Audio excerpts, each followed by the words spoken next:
Olá, tudo bem com você? Eu espero que sim. Eu sou Fábio Costa e estamos juntos mais uma vez para Curiosidades da TV, aqui no canal do Observatório da TV no YouTube. Agradeço muito a presença de todos vocês e o tema desta semana é uma novela que temos agora de volta à telinha, depois de 34, quase 35 anos de ausência, porque até aqui ela nunca tinha sido reprisada. Já entendeu qual é, né? Bambolê. Vamos lá.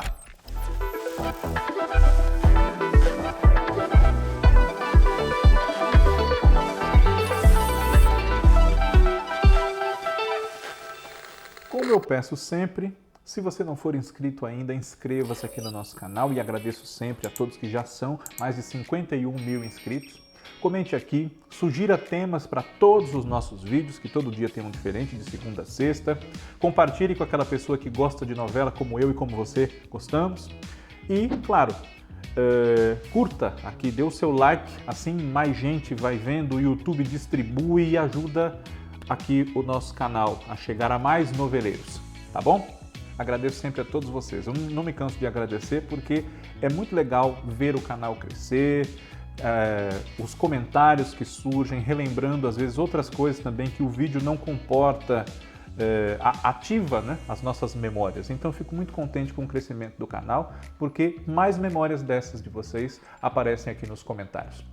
Bambolê, como eu disse, é uma novela de 1987 para 88. Na ocasião ela estreou, novela das 6, da TV Globo, no dia 7 de setembro.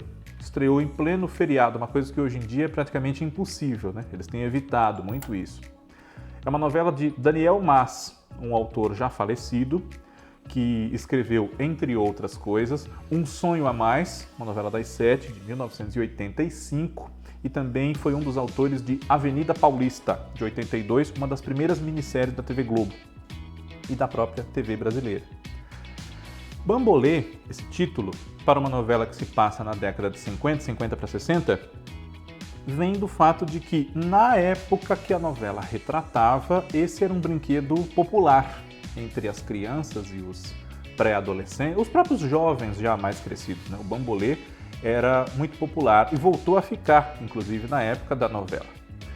E também, além dessa situação histórica, o termo foi escolhido para título dessa novela porque lembra um pouco o jogo de cintura, como aquele que a gente tem que ter para sustentar um bambolê, que é o estilo de vida do protagonista, o Álvaro, que é interpretado pelo Cláudio Marzo. Cláudio Marzo chegou a ficar ausente das gravações da novela mais ou menos pelo capítulo 100. Ele fica mais de uma semana ou duas sem gravar a novela, e na história eles inventam, salvo erro da minha parte, uma viagem do personagem para Buenos Aires. A novela se passa no Rio. Porque ele sofreu um acidente de automóvel na época, na vida real. E o personagem também gostava muito de automóveis, inclusive chega a querer desenvolver um novo modelo, tendo como parceiro um investidor italiano, Zambrini, que é o Cláudio Correia e Castro. Mas na novela isso acaba ficando bem explicado, depois ele volta a aparecer devagarzinho, um pouco machucado,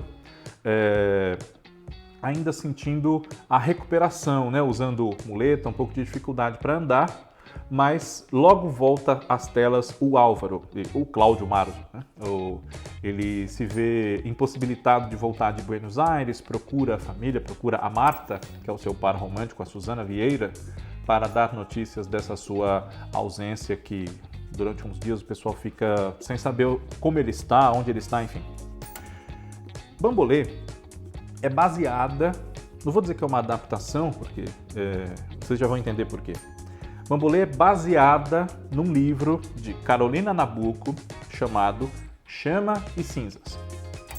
Carolina Nabuco havia escrito um outro livro que foi adaptado para uma novela de muito sucesso pelo Manuel Carlos, A Sucessora. Essa novela foi feita em 78 para 79. E na ocasião, esse final dos anos 80, a TV Globo recorreu a essa obra, embora ela não se passe nos anos 50 e sim nos anos 40, a ação foi deslocada para o fim dos anos 50 por conta de ganchos históricos, links possíveis, né? A bossa nova, o momento da sociedade carioca naquele momento histórico, e também porque um ano antes, em 86, havia feito muito em caps lock, muito sucesso, uma minissérie do Gilberto Braga chamada Anos Dourados, que se passava justamente nessa época, a segunda metade dos anos 50, os tais Anos Dourados. Então, a TV Globo quis aproveitar um pouco aquela onda de saudosismo em torno de anos 50 que havia naquele momento. Inclusive, um pouquinho depois que Bambolê saiu do ar, em 88, Anos Dourados foi reprisada, para que vocês tenham ideia de como era cabível esse saudosismo, essa volta aos anos 50.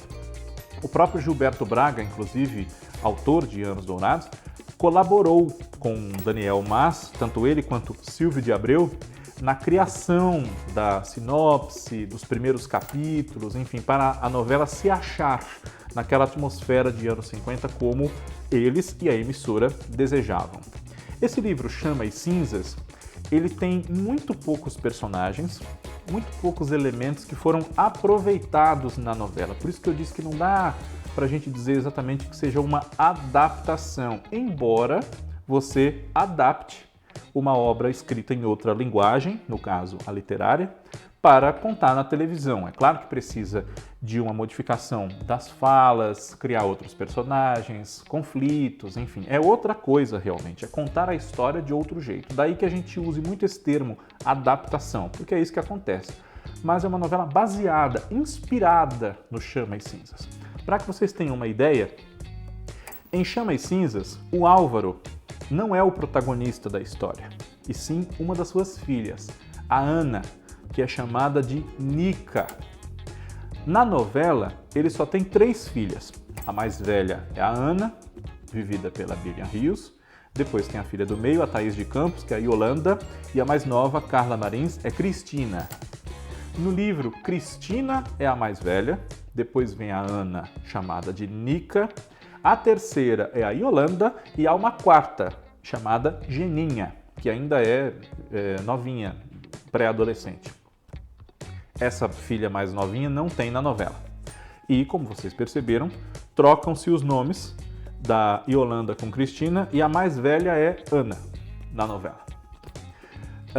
Outra mudança muito perceptível do romance para a novela é o nome do personagem que na televisão é interpretado pelo Rubens de Falco, Barreto. Na obra literária, o nome dele é Rabelo. E ele não tem absolutamente nada de malvado e nada de vilão como o Barreto tem. Embora tenha sido conservado do livro o fato de que ele, amigo de Álvaro, viu essas meninas crescerem e quando elas são adultas, ele se casa com a Ana. Só que no livro, como eu disse, ele não é malvado e esse casamento ocorre, se não por amor, por uma cumplicidade, por uma amizade, uma admiração. Realmente, esse casamento ocorre em bases bonitas. Mas na novela ele se transfigura num grande vilão. Outra vilã que a novela tem é a tia Fausta, a cunhada do Álvaro, interpretada pela Joana Fon.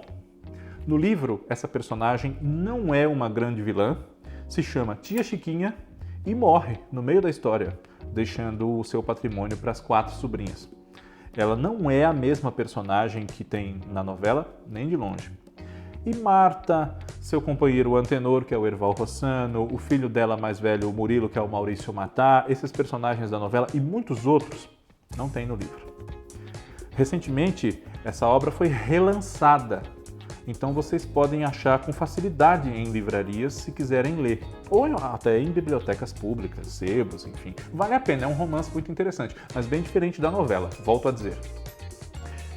Alguns personagens de Bambolê foram inicialmente anunciados com outros intérpretes, diferentes daqueles que a gente viu na novela de fato. Por exemplo, Cristina, a filha mais nova do Álvaro, seria interpretada pela Isabela Garcia. Isso foi bastante divulgado ali por julho de 87, mas em agosto, cerca de um mês antes da estreia da novela, já se anunciava que quem ia fazer o papel era a Carla Marins, que foi quem fez realmente. Jonas Mello ia ser o Antenor, o companheiro, o marido da Marta, que é a Suzana Vieira. Mas o ator acabou não entrando na novela nesse personagem. Quem entrou foi o Erval Rossano, que eu citei há pouco, E depois o Jonas Mello aparece em Bambolê com outro personagem, que é o Detetive Livramento. E Sandra Brea, que também fez a novela no papel de uma vedete, a Glória Miller. Ela inicialmente não seria Glória Miller, seria Mumu, uma socialite, uma mulher rica, de boa situação, amiga de Fausta e com quem o Álvaro chega a ter um envolvimento. Esse papel da Mumu ficou com a Mila Moreira. Bambolê é uma novela que tem uma curiosidade também em torno da sua trilha sonora, porque, em geral, naquela época, nos anos 80, já estava consagrado o esquema de se lançar um disco nacional, perto da estreia da novela, e mais ou menos pelo meio da novela um disco internacional. Muito bem.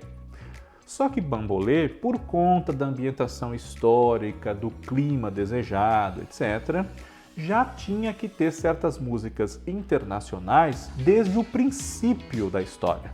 Então, os produtores musicais, enfim, decidiram desde o começo tocar essas músicas que eram necessárias, se justificava que isso acontecesse, e lançar 2 discos com músicas mescladas entre nacionais, muitas delas ou todas em gravações originais dos anos 50 e 60, e músicas estrangeiras. São 2 discos, mas ambos com nacional e internacional mesclado. E abri o nosso encontro aqui já com uma curiosidade que é uma das maiores em torno dessa novela, né? Curiosamente, embora ela tenha feito sucesso, para vocês verem como fazer sucesso não é o único critério para uma coisa ser reprisada, nem na TV Globo, Bambolê não tinha sido reprisada até agora, muito pedida, muito saudada pela qualidade, quem viu na época gostou muito, queria rever, pediu-se muito, mas só agora no canal Viva é que ela ganha de novo as telas, então vamos aproveitar essa oportunidade. Curiosidades da TV, na próxima semana está de volta. Obrigado a todos sempre pela audiência, um abraço.